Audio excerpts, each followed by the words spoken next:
So hello everyone, welcome back to my YouTube channel. So in this particular video we will discuss chapter number 5 home science class 11 की book का गृह विज्ञान का अध्याय 5 जिसका नाम है कपड़े हमारे आसपास। कपड़े हमारे आसपास का मतलब है जो भी कपड़े होते हैं, फैब्रिक होते हैं नियर बाय अस, हमारे आसपास होते हैं, हम पहनते हैं, हम ओढ़ते हैं और हमारे घर में कपड़े रहते हैं। तो कपड़े हमारे आसपास ही पाए जाते हैं, ये बिल्कुल पॉइंट ठीक है। तो हम इस चैप्टर में डिस्कस करने वाले हैं, कपड़ों से रिलेटेड सब चैप्टर होने वाला है। तो चलिए स्टार्ट करते हैं। और ये वीडियो टोटली हिंदी मीडियम वाले स्टूडेंट्स के लिए है, तो अगर आपके फ्रेंड्स हैं आप अपने ग्रुप में शेयर करें और ताकि उनको भी बेनिफिट हो सके। तो सबसे पहले अगर हम पढ़ें तो कपड़े की इंग्लिश में क्या कहते हैं? फैब्रिक्स। कपड़े को कहते हैं फैब्रिक्स। फैब्रिक यानी कपड़ा। तो ये हमारे चारों तरफ हैं। कपड़े क्या हैं? हमारे चारों तरफ पाए जाते हैं। ये हमारे कुछ पॉइंट्स हैं, ये हमारे जीवन का महत्वपूर्ण भाग है। यानी पहले अगर हम देखते हैं कभी बहुत पुराने ज़माने में तो कपड़े नहीं होते थे, तो क्या पत्तों से कपड़े बनाए जाते थे और अपनी बॉडी को कवर किया जाता था। तो कपड़े तो स्टार्टिंग से ही हैं। कपड़े अगर सिलाई नहीं होती थी, पहले प्रॉपर स्ट्रक्चर नहीं होता था कपड़ों का, तो फिर भी लोग कपड़े पहनते थे, एक चादर को ओढ़ते थे, तो वो भी तो एक कपड़ा ही था। तो ये कपड़ा जो है वो बहुत पुराने टाइम से और हमारे एक जीवन का, हमारे जो लाइफ है उसका बहुत ज़्यादा महत्वपूर्ण भाग है, इम्पॉर्टेंट हिस्सा है। इसके बिना हम इमेजिन भी नहीं कर सकते कि ये दुनिया या हमारी लाइफ कैसी हो सकती है। तो ये बहुत इम्पॉर्टेंट है। ये आराम और ऊष्मा प्रदान करता है। कपड़े पहन के ना हमें एक कंफर्टेबल फील होता है। कुछ कपड़े ऐसे होते हैं ढीले ढाले से, लोवर, टी शर्ट, इनमें हमें क्या होता है, इसमें हमें बहुत ज़्यादा आराम मिलता है, ऊष्मा प्रदान करता है, हमें सुकून मिलता है कुछ कपड़े। और अगर हम कभी फैंसी ड्रेस पहन लें, बहुत कड़ी दाढ़ी पहन लें कपड़े, तो उसमें हमें थोड़ी गर्मी लगती है या थोड़ी सी परेशानी होती है। बट हम फैशन है और कपड़े पहनना भी फैशन है, अच्छे कपड़े पहनना भी फैशन है, तो हम उसको अपनाते हैं और शादियों में पहनते हैं, फंक्शंस में पहनते हैं। तो कपड़ा पहनना जो है हमारी ज़रूरत है और ये हमें आराम भी देता है। बिना कपड़े के कंफर्टेबल उतना नहीं लगता जितना कपड़ा पहन के हमें बहुत ज़्यादा कंफर्टेबल आराम मिलता है। इनमें विभिन्न रंग, यानी कपड़े जो अलग अलग कलर का होता है। ऐसा नहीं है कि सारे कपड़े ब्लैक हैं, सारे कपड़े वाइट हैं, या सिर्फ एक ही कलर के सारे कपड़े, नहीं। हर इंसान अलग अलग अपनी चॉइस के कलर के कपड़े पहनता है। किसी को कोई कलर पसंद है तो डिफरेंट कलर्स के कपड़े पाए जाते हैं। उन पे अलग अलग सजावट होती है, कोई मोतियों से कढ़ा हुआ है, कोई हाथ से बुना हुआ है, कोई धागों से उस पर डिज़ाइन बना हुआ है, कोई मशीन से डिज़ाइन बना हुआ है। हैंडमेड अलग होते हैं, मशीन के अलग होते हैं। तो सबका सजावट जो है अलग अलग तरह से हो सकती है। और शैलियाँ यानी सबका स्टाइल अलग होता है। किसी पे स्क्वायर बने हुए हैं डिज़ाइन के लिए, किसी पे सर्कल बना रखे हैं, किसी पे लाइन कर रखी हैं किसी कपड़े पे। जैसे हम ज़्यादातर शर्ट्स में देखते हैं तो स्ट्रेट लाइन होती हैं। तो इस तरीके से होते हैं, सबके अलग अलग शैलियाँ होती हैं, यानी सबके अलग अलग स्टाइल होते हैं। तो ये हमने समझा। अब क्या पॉइंट है नेक्स्ट, ये विभिन्न बुनावटों में पाए जाते हैं। अलग अलग बुनावट होती है इनकी, बुनने के तरीके भी अलग होते हैं। क्योंकि हर धागा अलग होता है, रेशम का अलग होता है, ऊन का अलग होता है। सर्दियों में हम ऊन के कपड़े पहनते हैं, गर्मियों में हम कॉटन के कपड़े पहनते हैं। तो सारी जो बुनावटें होती हैं कपड़ों की वो डिफरेंट तरीके से होती हैं, विभिन्न होती हैं, अलग होती हैं। इनका चयन उपयोग के अनुसार किया जाता है। यानी चयन यानी हम चूज़ करते हैं, उपयोग के अनुसार यानी अपनी आवश्यकता के अनुसार हमें किस तरीके का कपड़ा पसंद है, हम उसी के अकॉर्डिंग उसको चूज़ कर लेते हैं, चयन कर लेते हैं। उपयोग जैसा हमारा उपयोग है। कई बार ऐसा होता है हमें शादी में जाना होता है तो हम कैसे उसके जैसा हमें उपयोग करना है, थोड़ा अच्छे क्वालिटी का, अच्छी सजावट वाला कपड़ा लेते हैं। और अगर हमें कभी डेली यूज़ के लिए पहनना है तो हम सादा सा, सिंपल सा कोई भी कपड़ा लेते हैं, ख़रीदते हैं। तो चयन हम अपने अकॉर्डिंग अपनी उपयोग जैसे हमें करना है, जैसा हमारा जैसा मौसम है, मौसम के हिसाब से भी कपड़ा पहना जाता है। सर्दियाँ होंगी तो हम कॉटन तो पहनेंगे नहीं, सर्दी में क्या पहनते हैं, ऊनी कपड़े पहनते हैं। गर्मियों में ऊनी तो कोई नहीं पहनता, गर्मियों में हम कैसे कपड़े पहनते हैं जो आरामदायक हों, कॉटन के कपड़े ज़्यादातर प्रेफर करते हैं लोग। तो ये इसका चयन उपयोग के अनुसार होता है, सबका अलग अलग, हम मौसम के या फिर डिफरेंट अपने अनुसार करा जाता है। अब सबसे पहले हम समझ लेते हैं रेशा क्या होता है। कुछ वर्ड्स हैं ये जो आपको समझना है, जैसे कि फैब्रिक, यार्न, टेक्सटाइल, रेशे को समझना है, सूत समझना है, वस्त्र समझना है। फिर नीचे कुछ आएंगी वर्ड्स, ये सारी इंपॉर्टेंट वर्ड्स हैं, इस चैप्टर के रिलेटेड हैं। तो रेशा यानी फाइबर, तो कपड़े को हम, ये आपको डिफरेंट बिल्कुल याद रखना है, कपड़े को कहा जाता है फैब्रिक और रेशो को कहा जाता है फाइबर। फाइबर यानी एक धागा, रेशा मतलब धागा होता है, रेशा धागा। वस्त्रों की मूल इकाई जिसे सूत बनता है उन्हें रेशा कहते हैं। यानी वस्त्रों की जो मूल इकाई होती है जिससे सूत बनता है। धागा जो बनता है ना, सूत मतलब धागा होता है, तो जिससे धागा बनता है, रेशे से क्या बनता है, रेशे बहुत ही पतला होते हैं, बहुत ही बारीक। अब बहुत सारे रेशों को मिला के एक धागा बनता है। आप कभी नोटिस करना कि धागा जो होता है, थ्रेड होता है, उसमें भी बहुत छोटे छोटे छोटे छोटे पार्ट्स होते हैं उसके भी, मतलब एक पतला सा धागा बनाने के लिए भी उसमें बहुत सारे रेशे होते हैं। तो रेशे मतलब फाइबर। तो ये जो फाइबर होते हैं, रेशे होते हैं, इनसे हम कपड़ा बनाते हैं। कपड़े, जब हमारा पूरा कपड़ा बन जाता है, फॉर एग्ज़ाम्पल आप मानो ये कपड़ा है, ठीक है, ये एक रुमाल है, ये रुमाल बना हुआ है और हम गौर से देखें तो इसमें बहुत सारे ऐसे ऐसे धागे लगे हुए हैं और ये बना हुआ है, ठीक है, कपड़ा। और इतने पतले धागे होते हैं कि हमें पूरा एक कपड़ा दिख रहा है ये, अब हमें पता भी नहीं चल रहा है कि ये धागों से बना हुआ है। अब ये जो धागे हैं इसको हम कहेंगे यान, लेकिन यान से मिलके बना है। और धागे, अगर इसका सिर्फ एक धागा उठा लो, ये वाला, और ये वाले धागा का जो पार्ट्स हैं, इसके बहुत बारीक बारीक जो पार्ट्स हैं वो होंगे रेशे। यानी सबसे मूल इकाई, सबसे पहली चीज़ जो थी, कपड़ा बन गया, ये पूरा कपड़ा बना, ये पूरा कपड़ा बना, तो इस कपड़े की जो मूल इकाई थी स्टार्टिंग में वो क्या था, वो था धागा। तो ये है, आई होप समझ आया होगा आपको कि सूत क्या होता है। तो ये था सूत। यान, रुई से भी हो सकता है, रेशम आदि के रेशों को गूंथ कर बनाया जाता है। यान क्या होता है, सूत यानी धागा। अब ये धागा रुई का भी हो सकता है, कॉटन का भी हो सकता है, रेशम यानी सिल्क का भी हो सकता है, इत्यादि। यानी अलग अलग उसके क्वालिटी के धागे होते हैं, सूत होते हैं, आदि के रेशों को, और इन रेशों को, ये जो ऊपर हमने पढ़ा था ना, रेशे क्या होते हैं, बहुत बारीक मूल इकाई, तो उससे ये धागा बनता है। उनको गूंथ कर बहुत सारे रेशों को मिलाया जाता है आपस में, तब जाके एक थ्रेड, धागा बनता है, और जिसे हम थ्रेड को क्या कहते हैं, सूत कहते हैं, सूत कहा जाता है, और सूत को धागा भी कहते हैं। तो ये बात आपको याद रखनी है। पहला था रेशे यानी धागे का छोटा वाला पार्ट, मूल इकाई, ठीक है, और दूसरा था सूत यानी यार्न। अब यार्न जो अलग अलग तरीके से हो, रुई का भी हो सकता है, रेशम का भी हो सकता है, अलग अलग किस्म का हो सकता है, और ये गूंथ कर बनता है। बहुत सारे यार्न को, बहुत सारे सूत को जब मिलाया जाता है तो उसके बाद एक हमारा धागा, थ्रेड बन जाता है। अब तीसरी चीज़ हमें जो पढ़नी है वो है टेक्सटाइल यानी वस्त्र। वस्त्र क्या होता है, टेक्सटाइल क्या होती हैं। तो रेशे, सूत, रेशा ऊपर वाला, सूत दूसरा वाला, ये दोनों नाम आ गए। रेशे को या सूत को और कपड़ा सभी को वस्त्र उत्पाद अथवा वस्त्र कहते हैं। वस्त्र किसे कहते हैं, रेशे से बना, जो मैंने आपको रुमाल बताया था वो किससे बना था, उसमें बहुत सारे धागे थे, और धागे किससे बने थे, रेशे से बने थे।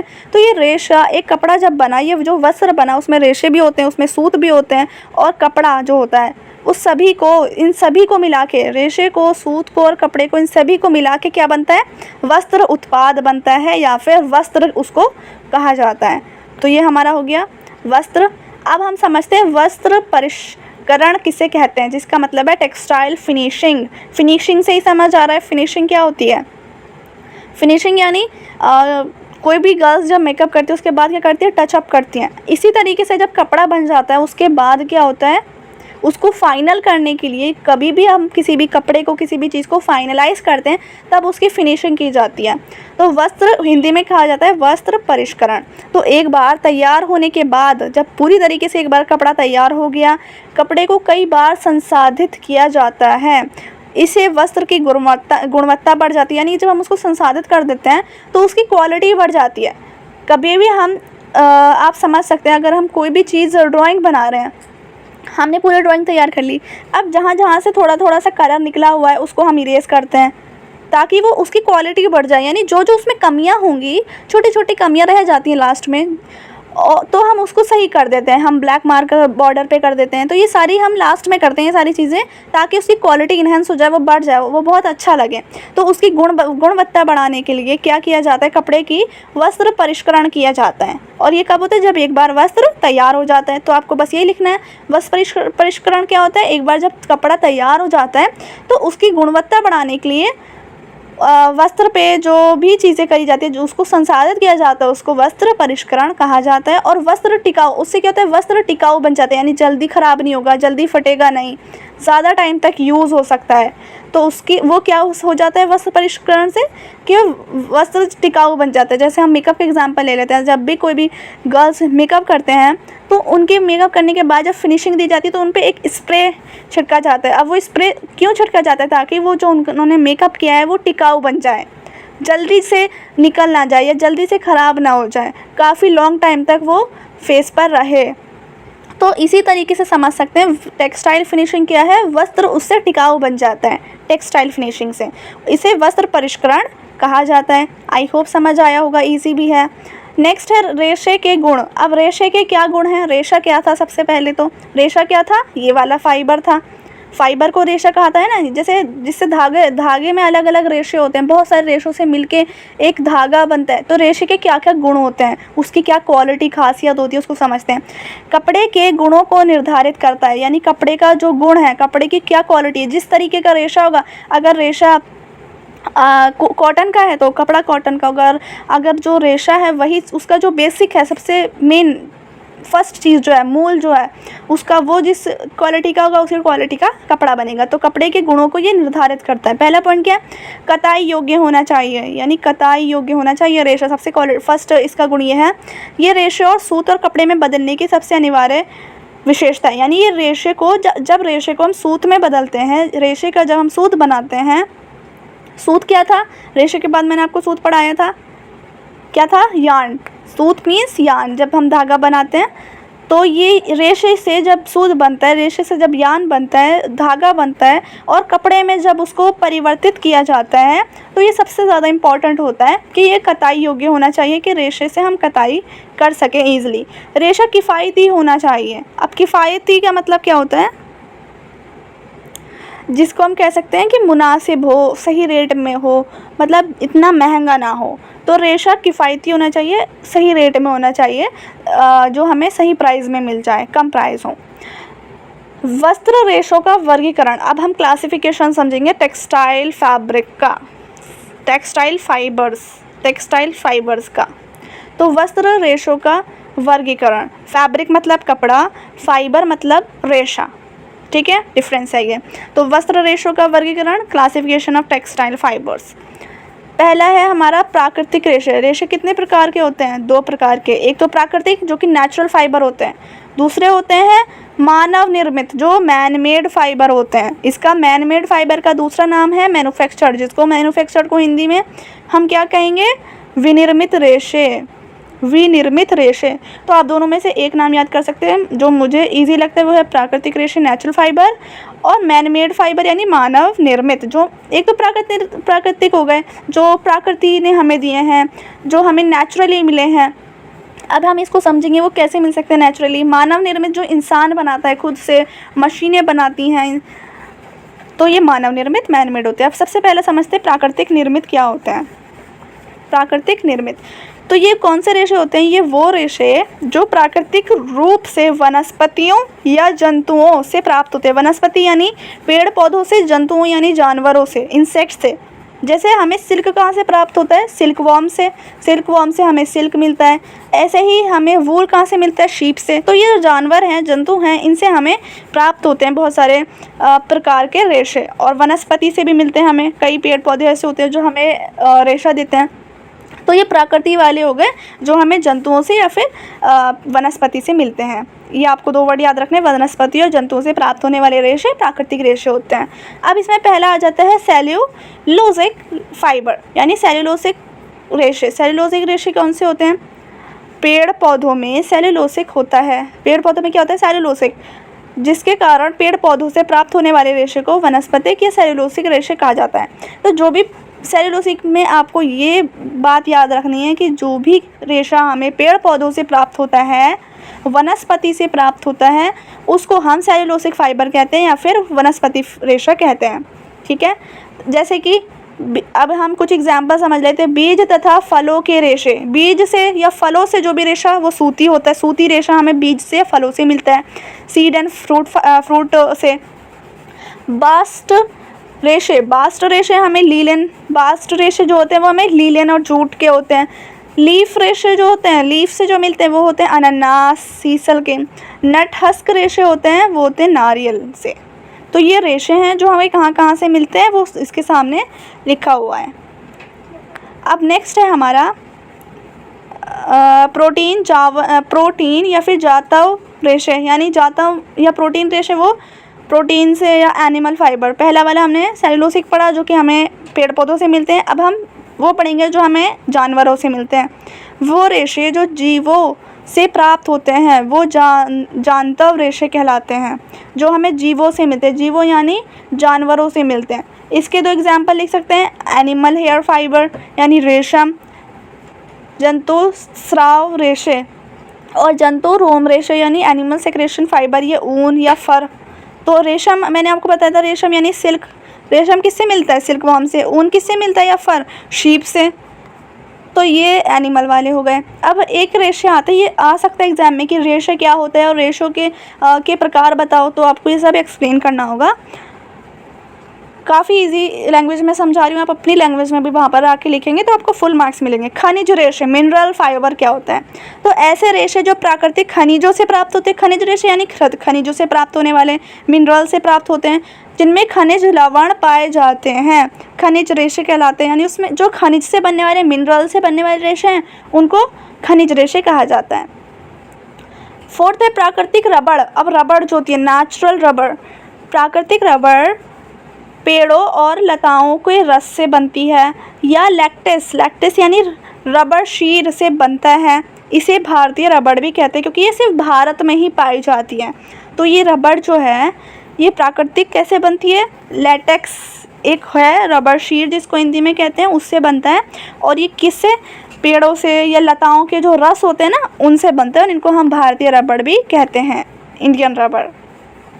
अब नेक्स्ट है हमारा सेकंड में मानव निर्मित या फिर विनिर्मित रेशे। रेशों के प्रकार में एक तो मैन मेड और एक नेचुरल पढ़ा हमने। तो नेचुरल वाला तो हमने सारे उसके पॉइंट पढ़ लिए, नेचुरल वाले के 4-5 पॉइंट थे वो हम जान चुके हैं। अब हम पढ़ेंगे मानव निर्मित, जो मैन मेड थे या मैन्युफैक्चर फाइबर थे उनके बारे में। तो ये क्या होते हैं? जो इंसान द्वारा बनाए जाते हैं। इसकी डेफिनेशन पढ़ते हैं, वह रेशे जिनके उत्पादन के दौरान उनकी भौतिक तथा रासायनिक संरचना के साथ साथ उन्हें उनके गुणों में आवश्यकता अनुसार परिवर्तन किया जा सकता है, मानव निर्मित रेशे कहलाते हैं। यानी हम एक ऐसे रेशे भी होते हैं जिसमें हम उनकी क्वालिटी को बढ़ा सकते हैं। जैसा वो रेशा निकला है, जैसा बना है, उसकी हम मशीनों से क्वालिटी बढ़ा सकते हैं, उसको अपनी आवश्यकताओं के अनुसार उसको ढाल सकते हैं, उसके गुण बढ़ा सकते हैं। तो उत्पादन के दौरान, उसके बनने के दौरान हम उसकी संरचना के साथ साथ संरचना भी चेंज कर सकते हैं और उसकी गुण भी बदल सकते हैं। परिवर्तन, जिसमें ये बात याद रखनी है, जिसमें हम परिवर्तन कर सकते हैं। वो परिवर्तन भौतिक और रासायनिक दोनों हो सकता है। संरचना में भी हो सकता है यानी स्ट्रक्चर भी हो सकता है उसका चेंज, और गुण यानी उसकी क्वालिटी भी चेंज हो सकती है। वही मानव निर्मित मैन मेड कहलाते हैं।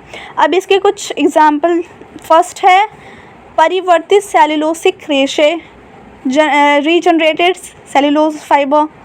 अब सेकंड है मॉडिफाइड फाइबर, जिसको हम परिवर्तित रेशे, जो परिवर्तन हो जाता है जिसमें कुछ भी। थर्ड है प्रोटीन फाइबर यानी प्रोटीन रेशे। गैर सेल्यूलोसिक, पहला वाला सेल्यूलोसिक था, ये गैर सेल्यूलोसिक जो नॉन सेल्यूलोसिक है जिसको हम सिंथेटिक भी कहते हैं, इसका सिंथेटिक नाम भी होता है। और लास्ट है खनिज रेशे यानी मिनरल फाइबर। तो मानव निर्मित रेशे बनने की क्या प्रक्रिया है, कैसे बनाया जाता है, इंसान कैसे खुद से रेशा बना सकता है, इसका थोड़ा सा प्रोसेस समझ लेते हैं। तो सबसे पहला हमारा पॉइंट है स्पिनिंग सॉल्यूशन, जिसमें हमें पढ़ना है, ये इम्पोर्टेंट है। तो सबसे पहले ठोस कच्चे माल को विशिष्ट सघनता के तरल रूप में परिवर्तित किया जाता है। सबसे पहले हमारा एक ठोस कच्चा माल होता है। कच्चा माल यानी जो अभी तक बना नहीं है, कच्चा माल है, और वो ठोस होता है यानी सॉलिड होता है, उसको हम तरल रूप में बदल देते हैं यानी लिक्विड बना देते हैं उसका, जिसे चक्रण घोल, जिसको हम क्या कहते हैं, जब वो लिक्विड बन गया, घोल बन गया, सॉल्यूशन बन गया, तो उसको हम स्पिनिंग सॉल्यूशन नाम देते हैं। स्पिनिंग सॉल्यूशन या फिर चक्रण घोल, ये नाम देते हैं। पहले वो कच्चा माल ठोस था, अब उसको हमने क्या बना दिया, लिक्विड तरल रूप बना दिया, और जिसका हमने नाम दिया स्पिनिंग सॉल्यूशन, इंग्लिश में, और हिंदी में चक्रण घोल कहा जाता है। कच्चे माल का ठोस से तरल में परिवर्तित होना मुख्य रूप से रासायनिक क्रिया, उचित घोल, ताप अनुप्रयोग अथवा मिश्रण प्रक्रिया के कारण हो पाता है। अब ये क्यों पाता है, तब हमें एक मिश्रण प्रक्रिया, मिक्सिंग प्रोसेस करना होता है। जब हम कच्चे माल को ठोस से तरल में परिवर्तित करते हैं तो हमें उसमें रासायनिक यानी केमिकल्स का यूज़, रासायनिक क्रिया होती है, केमिकल्स का यूज़ होता है। उचित घोल होना चाहिए, बिल्कुल सही होना चाहिए जिससे हमारा सही कपड़ा बने। ताप अनुप्रयोग होनी चाहिए, बिल्कुल जो उसका ताप है, टेम्परेचर जिस पे हम बना रहे हैं वो ठीक होनी चाहिए। तो ये इन सब चीज़ों के ध्यान में रख के किया जाता है। सेकेंड है हमारा, फिर इस घोल को क्या किया जाता है। अब हमने कच्चे माल था सॉलिड से लिक्विड बना दिया, तरल बना दिया। फिर इस घोल को स्पिनरेट किसको कहा जाता है, एक जगह होती है, हम कह सकते हैं एक लिक्विड डालने के लिए कोई स्पेस होता है, उसको स्पिनरेट कहा जाता है। उसमें डाला जाता है जो एक ही बहुत छोटे छिद्र वाली थिम्बल आकार की नोज़ल होती है। क्या कैसी नोज़ल होती है, उस बहुत छोटे छोटे उसमें छेद होते हैं, छिद्र यानी छेद होती हैं। तो ऐसी शेप की ये एक नोज़ल होती है, इसमें डाला जाता है जिसको स्पिनरेट कहा जाता है। किसको डाला जाता है, जो हमने घोल तैयार किया है। घोल को इस स्पिनरेट के माध्यम से दाब के साथ निकाला जाता है, यानी दाब, उस पर प्रेशर लगाया जाता है, उसको दबाया जाता है ताकि वो घोल जो है वो छन्नी से निकल जाए छेद के बाहर। स्पिनरेट से निकालते ही रेशा तरल रूप से जमकर ठोस रूप में परिवर्तित हो जाता है। अब जो ये हमने घोल उसमें निकाला है, प्रेशर से उसको दबाया और फिर जब हमारा घोल छन्नी से नीचे निकल गया तो वो तरल रूप में जो होता है वो जम जाता है, नीचे जम जाता है और वो फिर ठोस रूप में परिवर्तित हो जाता है, थोड़ा सा ठोस हो जाता है। फिर वो जब ये तंतु ठोस हो जाते हैं, यानी जब ये थोड़ा सा थ्रेड की फॉर्म में आ जाता है, ठोस हो जाता है, तब इन्हें एकत्रित किया जाता है। अब ये बहुत सारे जो धागे हैं ठोस हो गए, अब इन सब धागों को एकत्रित किया जाता है, यानी अब ये रेशे हैं, ये धागे बने नहीं हैं, धागे में भी बहुत सारे रेशे होते हैं, ये बात याद रखनी है।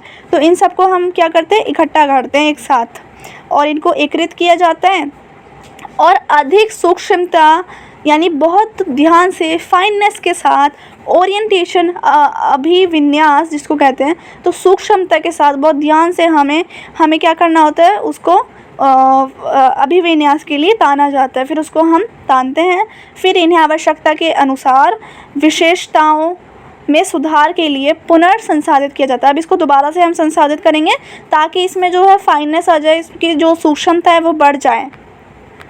तो ये सब इसका प्रोसेस होता है, इस तरीके से बनता है। देख लिया हमने कैसे बनाया जाता है। अब थोड़ा सा और सूत यान के बारे में समझते हैं। अब हमने रेशा तो बना लिया, अब हमें धागा कैसे बनाना है ये समझ लेते हैं। सूत को रेशा, फिलामेंट अथवा ऐसी सामग्री की लंबी लंबी बटों के रूप में परिभाषित किया जाता है जो कपड़ा तैयार करने के लिए हर प्रकार के धागों की बुनाई के लिए उपयुक्त है। यानी सूत को रेशे बहुत सारे, सूत कैसे, सूत मतलब धागा, अब वो बहुत सारे रेशों से मिलकर बना है, फिलामेंट से मिलकर बना है, अथवा ऐसी सामग्री की लंबी लंबी बटों के रूप में होते हैं। लंबे लंबे धागे देखे ना हमने, ऐसे होता है। और हम इसको डिफ़ाइन कर सकते हैं, परिभाषित कर सकते हैं, क्योंकि हमारा एक कपड़ा तैयार करने में जो एक रुमाल बनता है उसमें भी बहुत सारे धागे मिलते हैं और इतने धागे कि वो हमें ध्यान से देखने पर ही दिखेंगे। कोई आप वाइट कपड़ा देखिएगा उसमें आपको दिखेगा कि वो बहुत सारे धागों से मिलके बना हुआ है। अगर हम कोई भी ध्यान से अपने कपड़े को देखें, कॉटन के कपड़े को, तो हमें पता चलता है कि उसमें बहुत सारे यान, सूत का यूज़ हुआ है। तो ये हो गया हमारा धागों की बुनाई के लिए उपयुक्त है। अब हम यान प्रोसेसिंग के बारे में समझते हैं कि यान बनता कैसे है, सूत की क्या प्रक्रिया है, इसके बारे में समझते हैं। सूत पर संस्करण, सबसे पहले हमें समझना है स्पिनिंग क्या होता है। स्पिनिंग को हिंदी में कताई भी कहा जाता है। तो कताई क्या है, प्राकृतिक स्टेपल रेशों से सूत को संसाधित करने को कताई कहते हैं। यानी प्राकृतिक स्टेपल रेशों से, हम जब रेशों से सूत को बनाते हैं और वो स्पिनिंग के थ्रू कताई करके बनाते हैं, तो हाँ, उसका क्या प्रोसेस है उसको समझ लेते हैं। सूत संसाधन करने के लिए रेशों को सूत में परिवर्तन करने के कुछ चरण हैं। तो क्या चरण है, सबसे पहला सफाई, क्लीनिंग होती है। प्राकृतिक रेशे, जो भी प्राकृतिक, हमने पढ़ा 2 प्रकार के रेशे होते हैं, प्राकृतिक और मैन मेड, जो मानव निर्मित हैं। तो प्राकृतिक रेशों में सामान्यतः उनके स्रोत के आधार पर कपास में बीज अथवा पत्तियां, ऊन में टहनियाँ और उणों स्वेद जैसे बाह्य अशुद्धियाँ होती हैं। यानी जो प्राकृतिक धागा होता है ना, रेशा जो होता है प्राकृतिक, उसमें बहुत सारी कमियां होती हैं, बहुत सारी चीज़ें होती हैं जो कि हमें उसको साफ़ करनी पड़ती हैं। अब आप समझ लो, ये बहुत सारे हमने प्राकृतिक रूप से हमें क्या मिल गए, रेशे मिल गए। लेकिन इसमें पता है बहुत सारी गंदी चीज़ें भी होंगी। अभी इसमें पत्तियाँ होंगी बहुत सारी, क्योंकि ये पेड़ पौधों से निकला है तो पत्तियाँ तो आ ही जाएंगी, 2-4 टहनियाँ होंगी इसमें, छोटे छोटे लकड़ी के जो पीस होते हैं ना वो बीच में आ जाते हैं, तो पत्तियों को निकालते हैं, टहनियों को निकालते हैं। और क्या होते हैं, बीज भी फंस जाते हैं, छोटे छोटे कहीं कहीं बीज आ जाते हैं, तो उसको निकालना पड़ता है। हमने टहनी निकाली, हमने पत्ती निकाली, हमने बीज निकाली, और जो भी उसमें अशुद्धियाँ हैं, कुछ पत्थर कंकड़ आ गया छोटा सा, उसको निकाला जाता है। कोई कीड़ा फंस गया बीच में, उसको निकाला जाता है। तो जो भी अशुद्धियाँ हैं, उसमें बैड चीज़ें हैं, गंदी चीज़ें हैं, उन्हें हटाया जाता है। और ये सबसे पहला प्रोसेस होता है सूत का। रेशे को अलग किया जाता है और गंदी चीज़ों को अलग फेंका जाता है, और लैप्स रोल्ड शीट में लूज़ फाइबर में परिवर्तित किया जाता है। और एक ये रोल्ड शीट होती हैं, उसमें उनको साफ़ को डाल दिया जाता है। तो सबसे पहले हमने सफाई कर ली, क्लीनिंग प्रोसेस। अब दूसरा हमारा जो है वो है पूनी बनाना, यानी कि मेकिंग इनटू अ स्लीवर। इसमें लैप्स को, अब जो हमने लैप्स यानी जो हमने इसमें भरा है, ये सारी साफ हमारे जो रेशे हैं, तो जो हमने लैप्स में भरा है, लैप्स को खोला जाता है और सीधा किया जाता है। अब ये जम गई हैं, इनको खोल के सीधा करेंगे। अब हम इसको हम क्या कहते हैं, कॉर्डिंग या धुनना कहा जाता है हिंदी में, और झाड़ना यानी कॉम्बिंग कहा जाता है। कॉर्डिंग और कॉम्बिंग करेंगे यानी झाड़ेंगे और धुनेंगे, उसको अलग अलग करके धुना जाएगा। इनको पहले बाहर निकाला जाएगा और फिर इनको धुना जाएगा, उठा के धुनेंगे ताकि ये सही हो जाए, बिल्कुल सीधी स्ट्रेट हो जाए। तो कार्डिंग और कॉम्बिंग इनको इंग्लिश में कहते हैं, और धुनना और झाड़ने की सेकेंड होती है प्रोसेस हमारी। अब थर्ड हमारा क्या प्रोसेस है, तनुकरण, तानना और बटना। तनुकरण करना, तानना और बटना, यानी एजुनेटिंग, ड्राइंग आउट एंड ट्विस्टिंग। तो ये है हमारे इंग्लिश में नाम। रेशे को लंबे तंतुओं में परिवर्तित करने के बाद उन्हें आवश्यकता के अनुसार आकार में परिवर्तित किया जाता है। अब ये जो रेशे के लंबे लंबे तंतु हैं, धागे जो हैं, इन्हें क्या करा जाता है, अब हमारी आवश्यकता के अनुसार आकार दिया जाता है। या तो हम सर्कल का आकार दे सकते हैं इसको, या फिर अपने अकॉर्डिंग हमें जैसा आकार देना है वैसा हम इसमें चेंजेस ला सकते हैं। इस प्रक्रिया को तानना अथवा तनुकरण कहा जाता है, जब हम इसको आकार देते हैं। समरूपता के लिए कई पूनियों को एक साथ जोड़ा जाता है, यानी बहुत सारी जो रेशे होते हैं उनको एक साथ मिलाया जाता है, फिर उन्हें धीरे धीरे ताना जाता है ताकि वे लंबी और बेहतर हो जाएं, ताकि वो एक धागे का रूप ले लें और वो बेहतर तरीके से बन पाएँ। तानने के बाद पुनी को रोविंग मशीन होती है, पुनी बनाने वाली मशीन, उसमें डाला जाता है। तब इसे तब तक तनु किया जाता है जब तक वह अपने मूल व्यास यानी 1/4 से 1/8 की नहीं हो जाती। अब ये इसका क्या है, साइज़ है 1/4 एंड 1/8। तो इन 1/4 से लेके 1/8 तक की नहीं हो जाती, तब तक इसको इस प्रोसेस में रखा जाता है। रेशे को जोड़े रखने के लिए इन्हें और बटा जाता है, ताकि रेशा जो है सारे रेशे एक साथ जुड़े रहें और वो एक धागे का रूप ले लें। तो इनको तब तक जोड़ा जाता है तब तक ये एक रूप में नहीं हो जाते हैं। फिर कताई के द्वारा तंतु को सूत के रूप में अंतिम आकार दिया जाता है। फिर उसको लास्ट स्टेज में हम शेप दे देते हैं। इसे अपेक्षित शुद्धता के लिए और फैलाया जाता है। अच्छा, अगर हमें और उसमें शुद्धता लानी है और अच्छी क्वालिटी का बनाना है तो उसको और फैलाया जाता है और वांछित मात्रा में गूंथकर और फिर गूंथकर कोन में लपेट दिया जाता है। हम देखते हैं ना, जो कोन होती हैं, सर्कल वाली भी कोन होती हैं, तो उसमें हम लपेट देते हैं। इसमें लास्ट में कोन में लपेट दिया जाता है गूंथकर। तो ये इसके प्रोसेस था। नेक्स्ट हमारा है कुछ टर्मिनोलॉजीज़ हैं यान से रिलेटेड। टर्मिनोलॉजीज़ यानी कुछ टर्म्स हैं, कुछ वर्ड्स हैं जो हमें समझने हैं। टर्म में है लेकिन वो नंबर्स में। सूत संबंधी परिभाषिक शब्दावली है। तो सबसे पहले सूत संख्या यानी यार्न नंबर क्या होता है। तो रेशे के भार और इससे बनाए गए सूत की लंबाई के बीच के, यानी रेशे का जितना वेट है और उससे बनाए गए जो सूत की लंबाई है, वेट और उसकी लेंथ, उसके बीच के संबंध को सूत संख्या कहा जाता है। यानी उसका वेट और उसकी जो लेंथ है उसके बीच का जो नंबर है उसको हम कहते हैं सूत संख्या। ये याद रखना है, जो सूत की बेहतरी का सूचक है। यानी सूत जितना अच्छा होगा, कितना अच्छा सूत होगा, वो हम इसके अकॉर्डिंग देखेंगे कि उसका जो भार है, उसकी जो लंबाई है, उसके बीच में ही उसकी संख्या होनी चाहिए। दूसरा है ट्विस्ट पर इंच। ट्विस्ट पर इंच को हिंदी में सूत की बटे कहा जाता है। तो इसमें क्या है, जब रेशे को सूत में बदला जाता है, जब हम रेशे से सूत बनाते हैं, धागा बनाते हैं, बहुत सारे रेशों से मिलके सूत बनते हैं, सूत मीन्स धागा, तो रेशों को साथ जोड़ने के लिए बटें बनाई जाती हैं। जब उनको साथ जोड़ते हैं तो बटें बनाई जाती हैं। इन्हें ट्विस्ट प्रति इंच यानी टीपीआई कहा जाता है। तो जब इनकी हम एक साथ जोड़ के बटें बनाते हैं उसको हम इंग्लिश में कहते हैं ट्विस्ट पर इंच, या फिर ट्विस्ट पर इंच की फुल फॉर्म ही टीपीआई है। तो या फिर हिंदी में कहेंगे बटे पर इंच, ये कहा जाता है।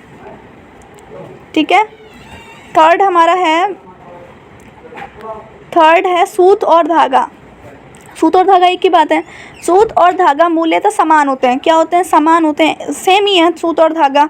सूत शब्द अक्सर कपड़े के विनिर्माण में प्रयोग किया जाता है। हाँ, तो ये आपको एक बात याद रखना, सूत भी धागा ही होता है, लेकिन हम सूत वर्ड यूज़ कब करते हैं? तो जब हम कपड़े की प्रोसेसिंग कर रहे होते हैं, कपड़ा जब तक पूरी तरीके से नहीं बना होता तो तब कौन सा वर्ड यूज़ किया जाता? तब हम ये नहीं बोलते धागे से कपड़ा बना लो, धागे से, तो हम सूत का वर्ड यूज़ करते हैं, सूत। जब कपड़े का विनिर्माण अक्सर चल रहा होता है या कपड़े का विनिर्माण हो रहा होता है तब हम उसको सूत कहते हैं। जबकि धागा वो उत्पाद है जिसे कपड़ों को जोड़ने के लिए उपयोग में लाया जाता है। कपड़े जुड़ जाते हैं आपस में, यानी अगर कपड़ा हमारा बन चुका है तो हम बाद में, अगर हमारा कभी कपड़ा कोई फट जाता है, हम उसको धागे से सिलते हैं, यानी पूरा कपड़ा बन गया है, हम मशीन में धागा लगा के उसको शेप दे देंगे। कोई मोटा इंसान है तो उसके हिसाब से कपड़ा सिलेंगे, तो लास्ट में वो धागे से सिला जाता है कपड़ा, टेलर से जैसे हम सिलवाते हैं। तो जब उसको कपड़ा बनने के बाद उसको धागे का नाम दिया जाता है और पहले सूत कहा जाता है। तो ये बात भी याद रखनी है। अब हमें समझना है कपड़ा उत्पादन, फैब्रिक प्रोडक्शन कैसे होता है। तो सबसे पहले वीविंग होती है, यानी बुनाई होती है। बुनाई कैसे होती है समझ लेते हैं। बुनाई वस्त्र निर्माण की मुख्य तथा सबसे पुरानी विधि है। वस्त्र यानी कपड़ा जब भी बनता है, उसका जब भी निर्माण होता है तो सबसे पुरानी टेक्निक जो है वो वीविंग है, यानी बुनाई होती है, बुनकर बनता है कपड़ा। आपने देखा होगा हमारी नानी दादी अक्सर क्या करती हैं, वो ऊन बुनती हैं। कई बच्चों ने देखा होगा ऊन बुना जाता है, उसकी सिलाई होती है, उससे हम छोटे बच्चों के ऊन के कपड़े भी बना सकते हैं, हमारी जैसे नानी दादी बनाती हैं। बुनाई की तकनीक पुरातन काल में, यानी बहुत पुराने टाइम में, कताई से पहले ही प्रचलित थी। जब हम कताई भी नहीं करते थे उससे पहले ही ये बुनाई की जो प्रोसेसिंग है ना, ये होती थी। तो बुनाई जो है वो पुराने टाइम से हो रही है। समय के साथ मानव ने अनेक प्रकार के लमों को विकास किया है, यानी हम क्या पहले हाथ से बुनते थे कपड़ों को, कोई मशीन नहीं थी पहले पुराने ज़माने में, क्योंकि विकास नहीं हुआ था। तो मानव ने समय के साथ क्या अपना विकास किया, डेवलपमेंट किया है, उसके साधारण विकास किया जो साधारण थे तथा हाथ से चलते थे। पहले क्या होता था, हाथ से चलते थे, हाथ से बना, उसके लूम जो होते थे हाथ से बनाने वाले, हथकरघा जिसको हम हिंदी में कहते हैं, हैंडलूम्स कहते हैं इंग्लिश में। तो हैंडलूम्स के ज़रिए से हम बुनते थे कपड़ों को। लेकिन वर्तमान में अगर हम प्रेजेंट आज की बात करें तो वस्त्र उद्योग में आधुनिक पावर लूम आ गए, मशीनें करघे आ गई हैं, मशीनी करघे। अब हमें हाथ से बनाने की ज़रूरत नहीं, अब तो हम पावर लूम्स का यूज़ करते हैं। पहले हैंडलूम्स का इंसान हाथ से बनाते थे, अब तो हथकरघा का आधुनिक रूप है, नया रूप हथकरघा, यानी हाथ से बनाने वाले जो थे उनका नया वाला आ गया पावर लूम्स। अब कोई मेहनत नहीं करता, अब तो मशीन मेहनत करती है और मशीन से यूं ही बन जाता है, कम टाइम लगता है। करघे के पिछले भाग से सामने वाले भाग तक लंबाई में समानांतर धागों को ताना यानी व्राप कहते हैं। जब हम उसको व्राप कर देते हैं, तानते हैं, ताने के आर पार बुने जाने वाले धागे को बाना कहते हैं। अब ताना बाना ये आपको याद रखना है, व्राप के बाद वेफ्ट, तो ये आपको याद रखना है, व्राप एंड वेफ्ट। पारंपरिक करघे में, पारंपरिक यानी जो हमारी परंपरा के करघे थे उसमें ताना पिछली ओर चढ़ा रहता था। पुराने जो हैंडलूम्स थे उसमें क्या होता था, करघे में जो ताना होता था वो पीछे, व्राप जो होता था वो पिछली ओर चढ़ा रहता है। खड़ी में हैंडल तथा हार्नेस के द्वारा ताने के कुछ निश्चित धागों को, यानी जो वहाँ पर हैंडल होता था या फिर हार्नेस जिसको कहते हैं, उसके द्वारा हम क्या करते थे, ताने के कुछ निश्चित धागों को सुंदर डिज़ाइन देने के लिए, अच्छे डिज़ाइन आ जाए, ऊपर नीचे किया जाता था, ऊपर नीचे करके करते थे, नहीं ऊपर कर रहे नीचे कर रहे हैं, ऐसे करके उसको शेडिंग दी जाती थी, शेड दिया जाता था, सुंदर डिज़ाइन दिया जाता था। फिर निटिंग होती थी। निटिंग या क्या होती है, ऊन की जब भी बुनाई होती है उसको निटिंग कहते हैं। सिलाइयों द्वारा ताने बाने को आपस में गूंथने की प्रक्रिया, ताना और बाना दोनों आपस में गूंथ जाए तो उसको निटिंग कहते हैं। निटिंग वाले कपड़े की वस्त्रों के लिए उपयोगिता क्या होती है, तो ये समझ लेते हैं। बुने हुए कपड़े तेज़ी से बनाए जा सकते हैं। बुने हुए जो कपड़े हैं वो तेज़ी से बनाए जा सकते हैं क्योंकि उसमें फंदे होते हैं। बुने हुए कपड़े में क्या होते हैं, फंदे होते हैं एक दूसरे में। आप भी जब ऊन देखोगे तो एक दूसरे में ऐसे ऐसे फंदे लगे रहते हैं ऊन में, इसलिए उनमें अधिक शून्यता होती है। और अंदर पहने जाने वाले वस्त्र जैसे बनियान, अंडरवेयर, जुराब इत्यादि के लिए उपयुक्त होता है। ये संरद्ध पोरस होते हैं। पोरस यानी जिसमें थोड़े थोड़े छेद होते हैं, मतलब बहुत बारीक, जैसे हमें दिखेंगे भी नहीं। और इसमें वायु मुक्त रूप से आ सकती है।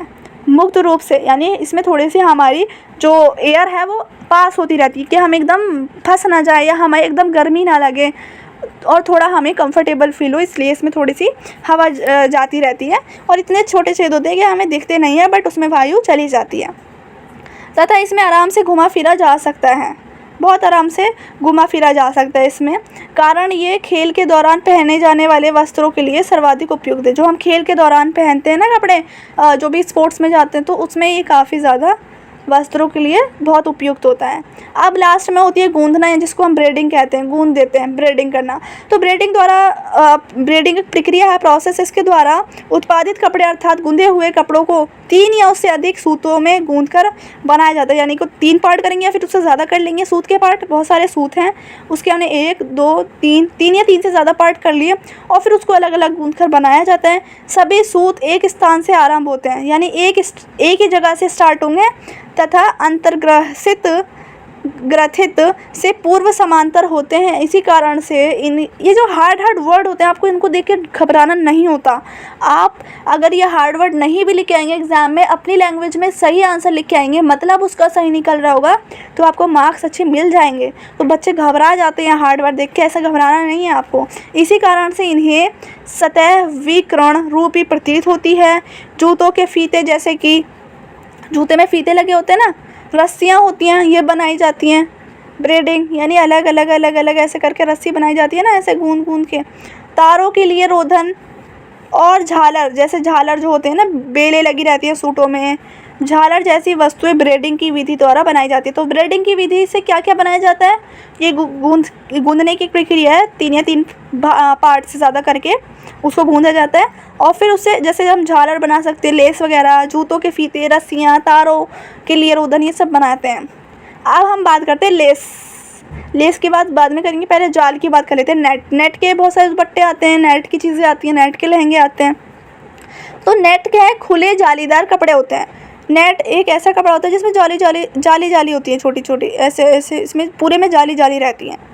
तो जालीदार कपड़ा होता है जिसमें सूतों के बीच के विभिन्न प्रकार के ज्यामितीय अंतराल होते हैं। यानी सूत, इसमें बहुत सारे सूत से ही बनते हैं कपड़ा, लेकिन सूत ऐसे सूत लगा रहेगा, ऐसे सूत लगा रहेगा, लेकिन आप देखेंगे इसमें छोटे छोटे छेद होते हैं जो हमें दिखते हैं, ऐसे छेद। नेट जो है वो जालानुमा कपड़ा, जाल वाला होता है, एक जाल सा बना रहता है। कपड़ा बनाने के लिए सूत को हाथ अथवा मशीन से आपस में गांठ बांधकर, हाथ से भी कर सकते हैं या फिर मशीन से भी होता है, गांठ बांधकर इंटरनॉटिंग करके बनाया जाता है।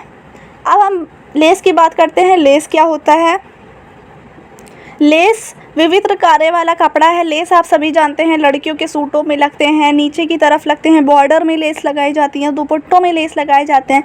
तो लेस हम सभी जानते हैं। तो इसमें क्या लिखना है, जिसमें सूत के जाल से बनाए गए सूक्ष्म डिज़ाइन होते हैं। सूक्ष्म यानी बहुत छोटे छोटे उसमें डिज़ाइन बने रहते हैं। लेस में छोटे छोटे फूल बने रहेंगे, पत्तियाँ बनी रहेंगी, ऐसे तरीके की होती हैं। सूत बटने, अंतर्व्यन, आर पार, अंतर्व्यन मतलब आर पार, जिसमें हमें दिखाई देता अच्छा खासे बड़े छेद।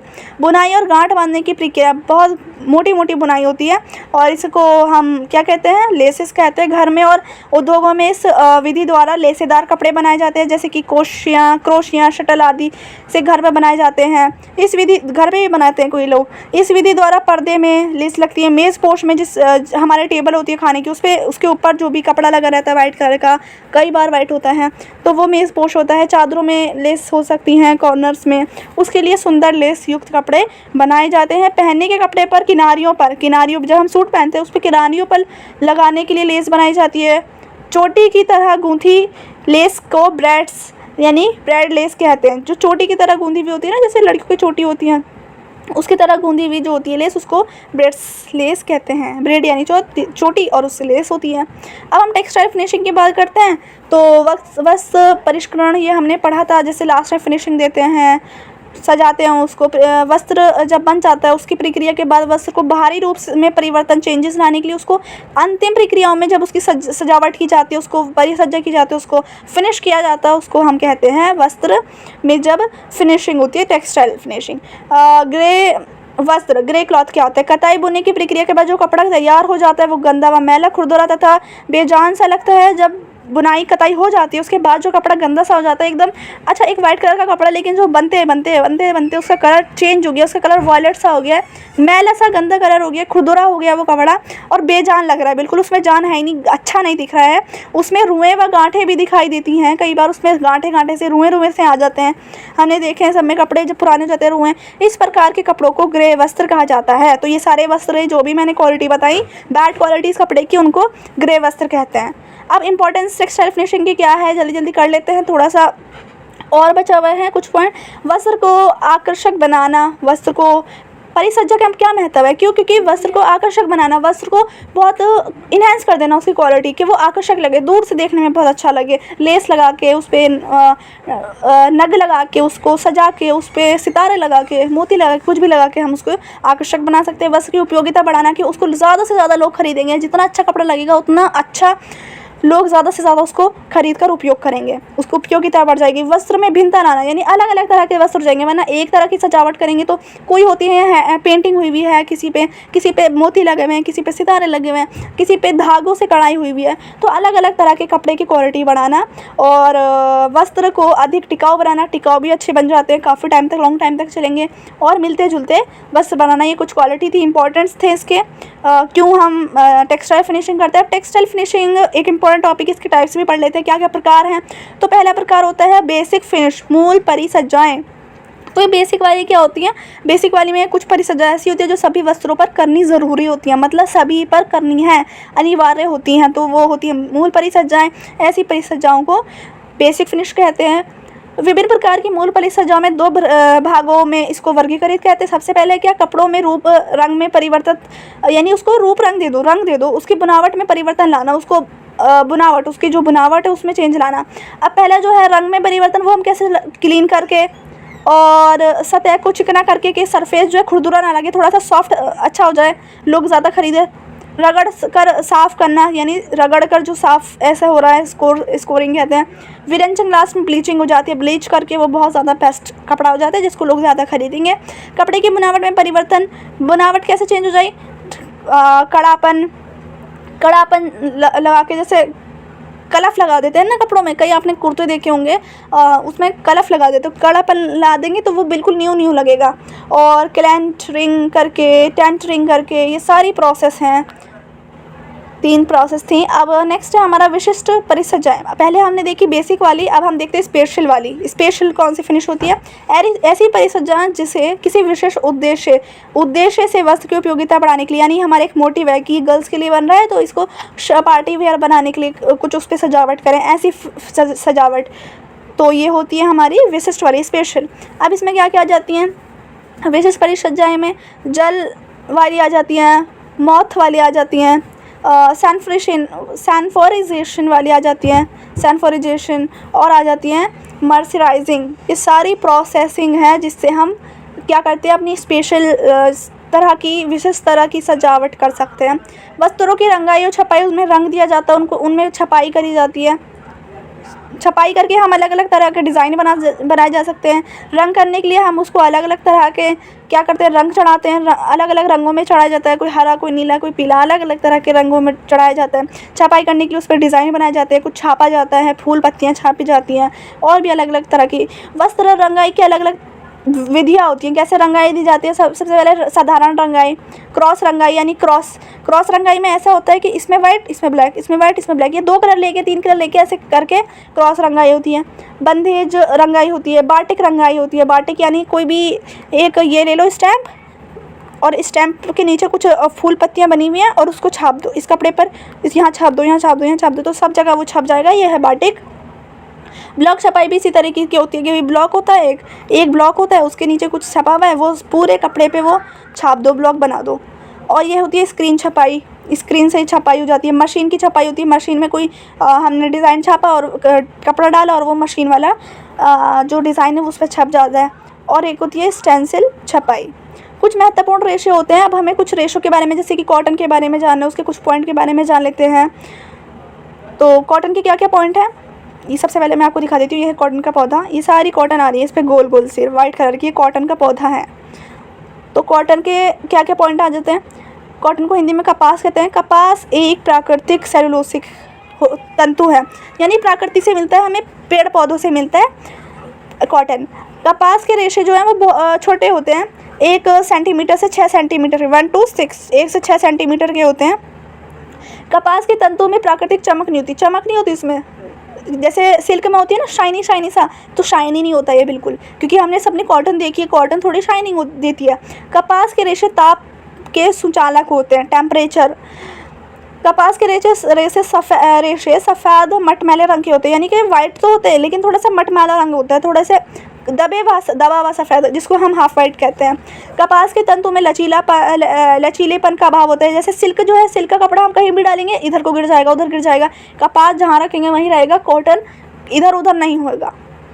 कपास अच्छा अवशोषक माना जाता है, यानी हमारे बॉडी में अगर हमें बहुत गर्मी है तो कपास हम पहन सकते हैं, कॉटन हमें अच्छा एब्जॉर्ब करता है। कपास में ताप सहने की अधिक क्षमता होती है। भाई टेम्परेचर अगर ज़्यादा है, गर्मी ज़्यादा है, तो हम कॉटन के कपड़े पहनने से हमें वो सहन हो जाएगी, वरना अगर हम सिल्क या ऊन पहनेंगे तो हमारे और गर्मी लगेगी। बट कॉटन से हमें अच्छे से सही साफ वो ले लेगा, हमारा जो भी पसीना है वो सब सही हो जाएगा। कपास पर क्षार का प्रभाव नहीं पड़ता, यानी उसका पसीने का प्रभाव नहीं पड़ता, परंतु अमल से ये नष्ट हो जाता है। तो ये कुछ पॉइंट थे। अब हम लीलन के कपड़े की बात करते हैं। लीलन क्या होता है। लीलन एक प्राकृतिक सेलुलोसिक है, ये भी सेम कॉटन की तरह प्राकृतिक सेलुलोसिक होता है।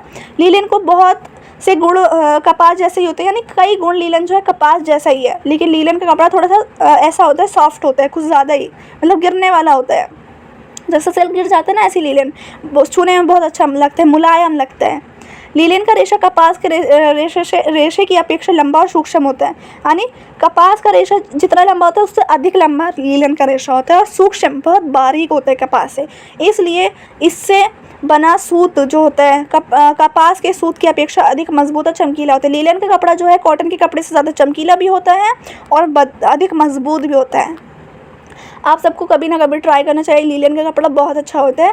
अब हम बात करते हैं ऊन की। वूल, हम सब जानते हैं, हम सर्दियों में ऊन पहनते हैं, वूल का यूज़ करते हैं। ऊन एक प्राकृतिक प्राणिक तथा प्रोटीन तंतु है। ये क्या है, ये भी प्राकृतिक है और प्रोटीन तंतु है। पशुओं के शरीर पर उगे बालों से प्राप्त की जाती है। पशुओं के शरीर पर जो भी बाल होते हैं ना, जैसे शीप के ऊपर बाल होते हैं, भेड़ के ऊपर बाल होते हैं, उनसे हम ऊन बनाते हैं। ऊन बनाने के लिए बाल जब जिंदा पशुओं से निकाले जाते हैं, शीप से बाल खींच के निकाले जाते हैं उसके, तब उस फ्लीस या किल्प ऊन कहते हैं। तो फ्लीस कहा जाता है। फ्लीस किसे कहते हैं। फ्लीस उन बालों को कहते हैं जो शीप के ऊपर या ऐसे जानवरों के ऊपर ऊन लगी रहती है जिसको हम निकालते हैं, तो उसको हम फ्लीस कहते हैं, जो उनकी बॉडी पर लगी हुई है बाल। जब मरे हुए पशुओं में ये बाल निकाले जाते हैं तो उसे खींची हुई ऊन कहते हैं। खींची हुई ऊन यानी मर गया है वो जानवर और उससे ऊन निकालें तो खींची हुई ऊन, अगर वो ज़िंदा है तो फ्लीस। ये दो वर्ड याद रखना है, फ्लीस या किल्प ऊन को घटिया श्रेणी की ही होती। फ्लीस या किल्प ऊन से घटिया श्रेणी की ही होती। क्वालिटी बेकार बताना इसमें। रेशा अधिक लंबे नहीं होते, रेशे इसके अधिक लंबे नहीं होते। उनके लंबाई 9 इंच से 15 इंच तक ही रहती है बस। सभी प्राकृतिक तंतुओं में से ऊन के तंतु सबसे कमज़ोर होते हैं, यानी जितने भी प्राकृतिक वाले हैं ऊन के जो हैं वो सबसे ज़्यादा कमज़ोर होते हैं, जल्दी ख़राब होने वाले होते हैं। ऊन बहुत ज़्यादा लचीली होती है, फ्लेक्सिबल होती है। सभी प्रकार की ऊन वस्त्र सिकुड़ते हैं, यानी ऊन के कपड़े सिकुड़ जाएंगे। अगर इतना कपड़ा बनाओगे वो धुल के छोटा हो जाता है, सिकुड़ जाता है, श्रिंक हो जाता है। ऊनी वस्त्रों में नमी सोखने की ज़बरदस्त क्षमता होती है, यानी कि जल्दी से जल्दी नमी सोख लेते हैं। अगर आप कपड़े सुखाओगे ऊन के और कॉटन के तो ऊन का कपड़ा बहुत जल्दी सूख जाएगा। ऊन वस्त्र ताप के कुचालक होने के कारण सर्दियों में ही पहने जाते हैं, क्योंकि ताप यानी जो ज़्यादा से ज़्यादा टेम्परेचर है जब हमारा टेम्परेचर ठंडा होता है तब हम इसको पहनते हैं, ऊन के कपड़े को, क्योंकि ये टेम्परेचर ठंड को रोक सकता है। ऊन पर क्षार और अम्ल दोनों के प्रतिकूल प्रभाव पड़ते हैं। अब हम सिल्क रेशम की बात करते हैं। तो रेशम हम सभी जानते हैं कि सिल्क वॉर्म से मिलता है। सिल्क या रेशम एक प्राकृतिक पशुजन्य है, पशु से प्राप्त होता है। सिल्क वॉर्म से जो रेशम का कीड़ा यानी सिल्क वॉर्म से मिलता है। रेशम का तंतु एक प्राकृतिक प्रोटीन फाइबर से बना होता है। सभी प्राकृतिक तंतुओं में से रेशम का तंतु सबसे लंबा होता है। अब इसकी क्या खासियत है, हमने उसका देखा, ऊन का वो सबसे ज़्यादा कमज़ोर था। अब ये रेशम का जो है वो सबसे लंबा होता है, लंबे होते हैं। इसकी लंबाई कई 100 फुट तक होती है। 100 फुट। हम अभी तक 10-15 फुट उसकी बात करते हैं, सेंटीमीटर था, अब ये कई फुट की होती है। कहाँ सेंटीमीटर कहाँ फुट, आप खुद अंदाज़ा लगा सकते हैं कितना लंबा होता है। और इसको हम वस्त्रों की रानी भी कहते हैं रेशम को। रेशम एक चमक वाला कपड़ा होता है और यही कारण है कि रेशम को वस्त्रों की रानी कहा जाता है। रेशम का तंतु सभी प्रकार प्राकृतिक तंतुओं की अपेक्षा सबसे ज़्यादा मजबूत होता है। रेशम का तंतु नमी सोख सकता है परंतु जल्दी छोड़ते नहीं हैं। रेशम के तंतु बहुत कोमल होते हैं, बहुत सॉफ्ट होते हैं, उसी के कारण अधिक ताप नहीं सह पाते हैं। रेशम पर क्षार और अम्ल दोनों का हानिकारक प्रभाव पड़ता है। अब हम बात करते हैं रेयॉन की। रेयॉन भी एक कपड़ा होता है। अब इसके कुछ पॉइंट्स से क्वालिटीज़ हैं। रेयॉन जो है सेलुलोज से निर्मित मानव निर्मित तंतु है। ये क्या लिखा है, पुनरुत्पादित सेलुलोज। अगर आप सेलुलोज भी लिख दे तो इनफ है। सेलुलोज से निर्मित होता है ये। सेलुलोज हमने पढ़ ही रखा है क्या होता है। कपड़ा उद्योग में रेयॉन को विस्कोस रेयॉन या कृत्रिम रेयॉन के नाम से जाना जाता है। यानी जब भी हम कपड़ों की फैक्ट्री में जाएंगे, उद्योग मतलब फैक्ट्री, कपड़े की फैक्ट्री में हम जाएंगे, रेयॉन को क्या नाम दिया जाता है, विस्कॉन रेयॉन या कृत्रिम रेयॉन। ये विस्कॉन रेयॉन या कृत्रिम रेशम, ये दो नाम है इसके, इस नाम से जाना जाता है। रेयॉन रेशम का एक अच्छा विकल्प है। रेशम का अगर कोई ऑप्शन है तो आप रेयॉन ले सकते हैं। रेशम की ही थोड़ी सी, ये रेशम के ही घर में से आता है, यानी रेशम से मिलता जुलता है। रेयॉन में प्राकृतिक तंतुओं के लगभग सभी गुण पाए जाते हैं। प्राकृतिक तंतु के सभी गुण हैं इसमें रेयॉन में। और मिश्रित तंतु बनाने के लिए रेयॉन सभी तंतुओं से मिलकर बनाया जाता है। यानी अगर हमें अलग अलग रेशे वाला तंतु अलग मिश्रित यानी जो मिक्सचर हो उससे बनाना है तो रेयॉन सभी तंतुओं से मिलकर बनाया जाता है। ये एक गुड ऑप्शन है। रेयॉन में सूत की अपेक्षा नमी सोखने की अधिक क्षमता होती है। सूत यानी कॉटन की अपेक्षा अधिक ज़्यादा ये सोख लेता है हमारा। रेयॉन में कपास की अपेक्षा कम ताप रहने की क्षमता होती है। कपास, कॉटन और ये सूत की अपेक्षा क्या थी, नमी सोखने की अधिक क्षमता और कपास की अपेक्षा कम ताप सहने की क्षमता। तो ये सब अकॉर्डिंग करके मिलाया गया है, कंपेयर किया गया है दो चीज़ों को, इसलिए इसे कम गर्म इस्त्री द्वारा प्रेस करना चाहिए। मतलब बहुत तेज़ इस्त्री में प्रेस करेंगे तो रेयॉन ख़राब हो जाएगा, इसलिए कम जो हल्की सी गर्म हो इस्त्री, फिर उसको थोड़ा सा ठंडा करके तब उसको करना चाहिए रेयॉन पे। अब बात करते हैं नायलॉन की। तो नायलॉन क्या होता है, नायलॉन भी एक कपड़ा है। नायलॉन रासायनिक विधि द्वारा बनाया जाता है, केमिकल प्रोसेस के द्वारा बनाया जाता है नायलॉन। सबसे पहला मानव निर्मित कृत्रिम तंतु है। सबसे पहला जो मानव निर्मित जो बनाया जाता है, इंसान जिसको बनाता है वो है नायलॉन। ना ही पेड़ पौधों से ना ही जानवरों से, खुद से बनाता है मानव, जिसे जादुई तंतु भी कहा जाता है या मैजिक फाइबर भी कहा जाता है। नायलॉन एक ताप सुनम्य रासायनिक रेशा है। नायलॉन लंबाई आवश्यकता अनुसार नियंत्रित किया जा सकती है। नायलॉन की लंबाई हम खुद छोटा कर लो, बड़ा कर लो अपनी आवश्यकता अनुसार। नायलॉन के तंतु बिल्कुल भी नहीं सिकुड़ते हैं, ऐसे कैसे रहेंगे, जितना है उतना ही रहेगा साइज़। नायलॉन के तंतु बहुत ही मजबूत होते हैं, स्ट्रॉन्ग होते हैं, बट हल्के होते हैं, हैवी नहीं होते। नायलॉन के तंतुओं में अवशोषकता का गुण ना के बराबर होता है। अवशोषकता का गुण नहीं होता इनमें कि कुछ भी अवशोषक कर लें या हमारे सह लें कुछ पसीने को, वो इसमें गुण नहीं होता। नायलॉन के तंतु ताप के कुचालक होते हैं। अधिक ताप का नायलॉन के तंतुओं पर कुप्रभाव पड़ता है, अच्छा प्रभाव नहीं पड़ता। अगर ज़्यादा टेम्परेचर है तो नायलॉन का कपड़ा ख़राब हो सकता है। लास्ट हमारा बचा है पॉलिस्टर। इसके बारे में कुछ पॉइंट्स पढ़ने हैं और फिर हमारा एक कपड़ा आता है आर्केलिक कपड़ा। तो ये दो कपड़ों के बारे में पढ़ना है। और फिर हमारा आ जाता है इलास्टोमेरिक कपड़ा, जो होता है इलास्टोमेरिक रेशा। तो ये हमारे इसके 2 पॉइंट है इलास्टोमेरिक के। फिर इसके बाद हमारा चैप्टर ख़त्म हो जाएगा। पॉलिस्टर क्या है, पॉलिस्टर जो है वो टेरिन अथवा डेक्रॉन भी एक मानव निर्मित तंतु है। ये सारे जो है ना पॉलिएस्टर, नायलॉन, आर्केलिक, ये सारे क्या मानव निर्मित की बात हो रही है जो इंसान खुद बनाते हैं। और ये कम यूज़ में आते हैं बट आते हैं। तो पॉलिएस्टर भी जो है एक मानव निर्मित है, केमिकल प्रोसेस से, रसायन से मिलके बनता है। ये रेशा आंशिक रूप से पारदर्शी और चमकीला सा होता है। और इसकी क्या क्वालिटी है, ये सिलवटें नहीं पड़ती। पॉलिएस्टर में बिल्कुल सिलवट नहीं आएंगी, प्रेस करने की भी ज़रूरत नहीं है, आयरन की ज़रूरत नहीं होती। और इसमें क्या है, पॉलिएस्टर में कम होती है, क्षमता कम होती है इसमें किस चीज़ की, आर्द्रता ग्रहण करने की क्षमता कम होती है।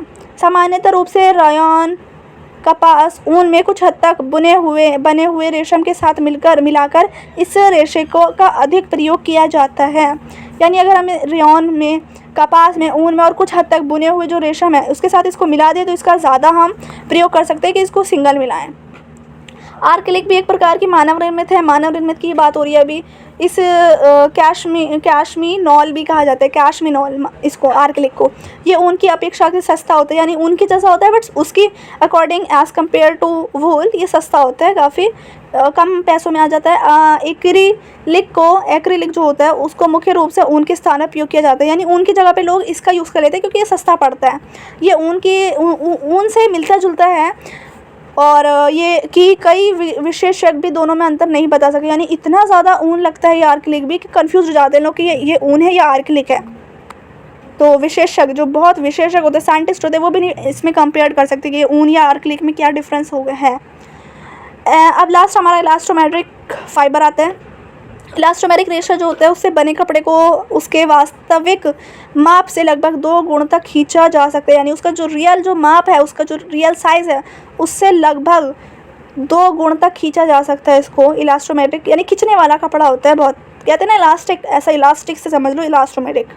इन रेशे से बने कपड़े अपनी अच्छी प्रत्यारस्ता तथा बढ़ाव जैसे गुणों के लिए प्रसिद्ध हैं। जैसे कि टॉप होते हैं, कोई टॉप वो इलास्टिक वाले कपड़े से मिलके बनते हैं, तो ये वही कपड़ा है जो हम पतला सा बनाते हैं और वो बड़े इंसान के भी आ सकता है। तो कुछ ऐसे टॉप होते हैं गर्ल्स के, और भी कई चीज़ें होती हैं तो वो इससे बनती हैं। तो यहाँ हमारा चैप्टर ख़त्म होते, थोड़ी सी लंबी वीडियो हो गई है, 1 आवर की वीडियो हो गई है, बट एक ही 1 शॉर्ट वीडियो में थोड़ा पढ़ाना, 1 घंटे तक बैठकर पढ़ाना, बोलना थोड़ा सा मुश्किल हो जाता है। आप भी थोड़ी सी हमारी हेल्प करें, अपने फ्रेंड्स के साथ शेयर करें, और अगर कुछ वीडियो में कमी है तो ज़रूर बताएं, बट कमेंट करें। और अगर वीडियो अच्छी लगी तो प्लीज़ ज़रूर अपना कमेंट करके बताएं आपको वीडियो कैसी लगी। उससे मोटिवेशन मिलता है और ज़्यादा वीडियो बनाने का, क्योंकि हिंदी मीडियम्स के लिए चैनल बहुत कम है, स्पेशल होम साइंस के लिए तो बहुत ही कोई होगा जो होम साइंस पढ़ाता होगा, बट काफ़ी अच्छा जो है हिंदी मीडियम के लिए बनाना काफ़ी ठीक है, क्योंकि बच्चे जो हैं बहुत डिमांड है हिंदी मीडियम वाले बच्चों की, बट उनको मिलता नहीं है, तो उनके लिए बहुत कम होते हैं लोग जो बनाते हैं।